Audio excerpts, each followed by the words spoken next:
भिडे गुरुजींनी जे वक्तव्य केलं आहे याच्याबद्दल काय सांगाल? कारण त्यांनी त्यांचे 2-3 वक्तव्य याच्या आधी देखील चर्चेत होते आणि आता कालचं जे वक्तव्य आहे परवा दिवशीचं त्याच्यामध्ये ते असं म्हणाले होते की तो कायमचा बंद करून फक्त तिथीप्रमाणेच शिवराज्याभिषेक सोहळा करण्यात यावा. भिडे गुरुजींचं शिवराज्याभिषेक सोहळ्याबद्दलचं जे वक्तव्य आहे ते ऐकून आम्हाला त्यांना साठी बुद्धी नाटी झाली आणि त्यांची बुद्धी भ्रष्ट झाली आहे की काय असं वाटतंय.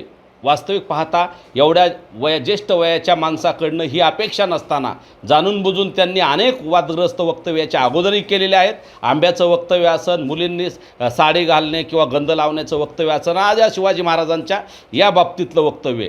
तर या त्यांच्या वक्तव्याचा मी जाहीर निषेध करतो. अखंड मराठा समाज असेल, शिवप्रेमी सगळे नागरिक आहेत, त्या सगळ्याकडून भिडे गुरुजींच्या या वक्तव्याचा निषेध करण्यात आहे. वास्तविक पाहता तिथीनुसार ज्याला शक्य आहे त्याने तिथीनुसार शिवराज्याभिषेक सोहळा करावा, ज्याला तारखेनुसार करायचा आहे त्यांनी तारखेनुसार करावा.